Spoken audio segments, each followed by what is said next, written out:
Hey everybody out there, this is Seto, and today for you guys we are going to be continuing the series which is talking about deck building and deck construction.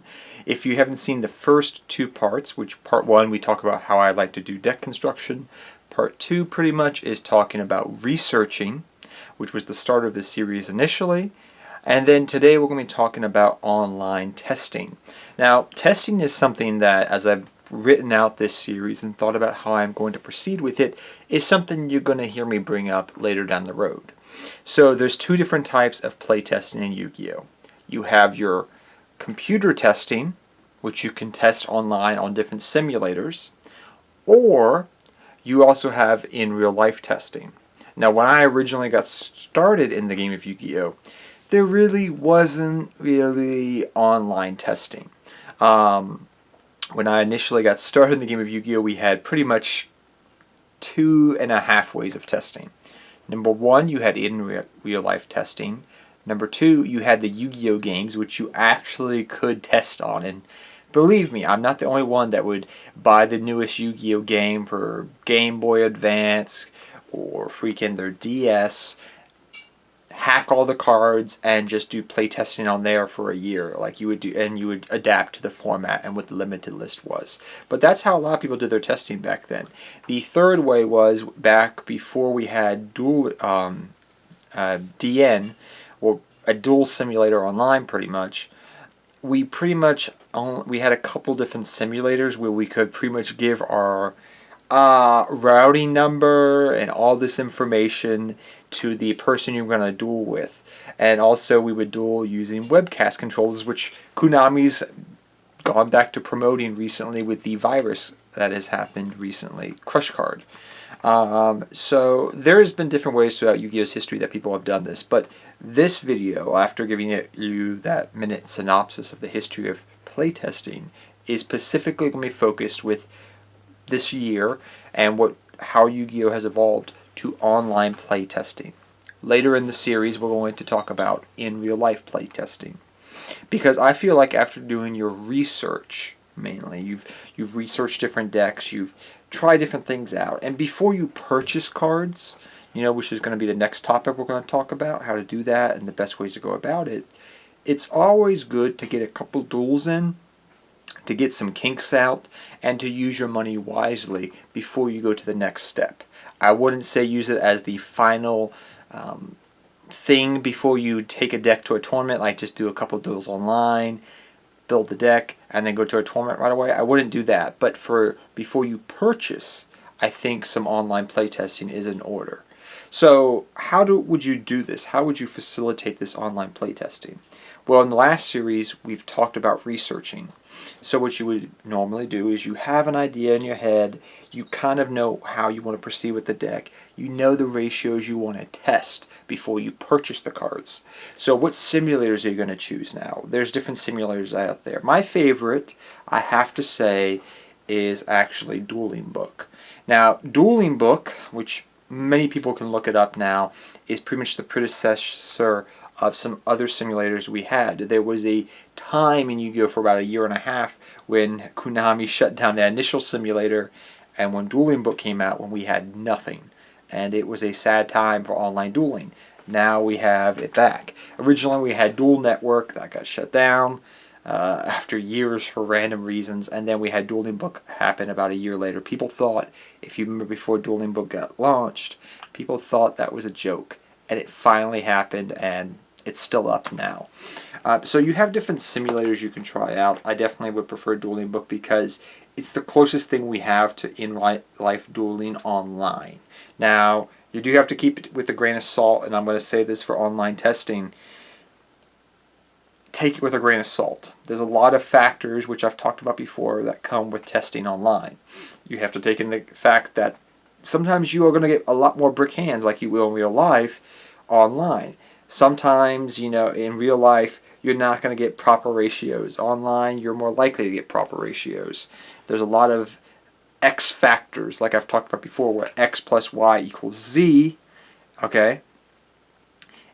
In real life, online is more of that, but in real life, it could be X plus Y times the square root of Z divided by a percentage equals Y. So, because there's other factors, the way you shuffle a deck in real life is different than the way the simulator shuffles online. Card sleeves come a factor. There's a bunch of things. Cards bend sometimes in the deck. They don't bend online where they could be possibly easily drawn. There's a lot of external factors that you don't think about, and people just look at an algorithm and say, oh, it's the same thing. It's not. That you have to take in consideration. So that's why I always preach online testing is good, but don't take it as the final verdict. Definitely do some real life testing before you go to a real life tournament. But back to online simulators and just testing. You've constructed your deck on Dueling Book, right? You don't have to download anything, which is great. You've gone on to Dueling Book, you've uploaded a deck. Play a couple rounds with the deck. The thing is, I don't care if you win all your matches. I don't care if you lose all your matches because you run into a whole bunch of meta decks. Because like I said, with this thing we're talking about in this deck building series, we're considering meta decks and also just fun decks. The different types of decks we're out there. We have our meta decks, our fun decks, and our meme decks, the 3 types of decks I've talked about. And pretty much right now, we're just trying to figure out how does the deck function. Does it do what it needs to do? Does it maybe, instead of running Solemn Judgment, it's more affected by monster effects, maybe we should run Infinite Impermanence? Is it susceptible related to things like Ash Blossom and Hand Traps? Maybe you want to run Call by the Grave in the main deck for that reason. That's what you're trying to find out here. Oh, maybe the ratio you initially thought of for this card in this deck, especially if it's a fun deck or it's a meme deck, is not a good ratio or not even a good card to even consider, and maybe you want to cut it out of the deck or adjust the ratio. So pretty much what you're doing right now with this online testing is you're not caring about your wins and losses. You're trying to fine-tune it like you would a car, a sports car, or anything. I'm trying to fine-tune the deck, nail down the ratios, see what works for me, try different cards out. Maybe I've said, okay, maybe I need a little bit more draw power. Maybe I throw Upstart Goblin in there for a 39th card because I can't figure out, what the 40th card's going to be. Throw it in there. Get a little consistency, right? In your deck. Doesn't hurt it because I can easily, 1,000 life points is nothing really nowadays. So you see what I'm trying to say here. You're fine-tuning your deck. You're refining. Is there a ratio of how many duels you want to do? No. I don't think there's a proper ratio for nailing down that. It's whatever you feel comfortable with.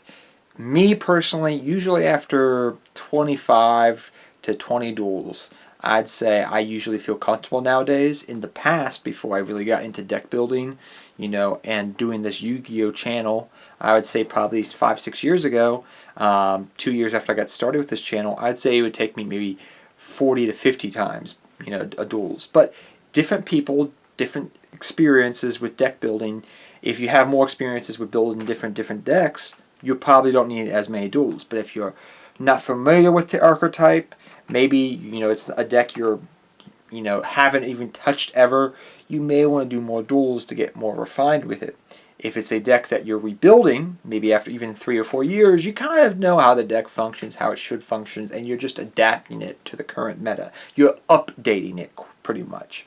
So there's a different way of going about it. It's whatever you. That's why I said earlier, it's whatever you feel comfortable with as a player. Do you feel comfortable with the deck? So that's what you're trying to do. You're not caring about your win-loss ratios. You're not doing that. You're testing online. Now, there's different simulators. Like I said, you could use me. Dueling Book is the one I use mainly, but you can also try other things as well. There's Duel Nexus. I think that's still around. There's a couple other ones out there, but you can definitely try these other simulators out to see how they do. Like I said, take it with a grain of salt, because if you're going to build this deck to go to a tournament, especially if you're doing that, if it's a fun deck, that's fine. You pretty much can maybe sometimes get away with this being your set-in-stone deck if you've done it enough times. But if you're taking it to a tournament, you're just trying to nail down ratios here. Okay? It's not going to be the final thing. Especially for those, meta decks. This is not your final testing. This is to nail down, to get an understanding and a grasp of how the deck does if you don't have prior experience. What is your ratios?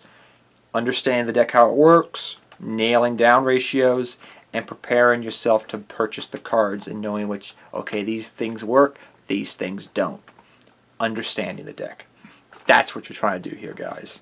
Ratios, understanding how the deck functions, and preparing yourself for purchasing the cards if you don't already have them. It's different from, if you don't know a deck, than when you know a deck already and you're just revamping it. That's another thing. So there's a bunch of things here. I know I kind of talked about multiple different things in here, and maybe you may need to watch this video a second time. I understand. But that's pretty much what I want to talk about here with testing online. Take it with a grain of salt. If you're definitely building a meta deck, this is not the set in stone thing, like I said earlier. These are some key things, because real life testing, like I said at the beginning of this video, is a lot different than online testing. But online testing has its merits and is still good. And some people who have a lot of experience with Yu-Gi-Oh! And have played for a long time can just rely upon online testing, I feel like, if they feel comfortable. And especially in this current era we are living in, online, some people don't have a locals nearby, and I understand that, and you just have access to online. That's fine.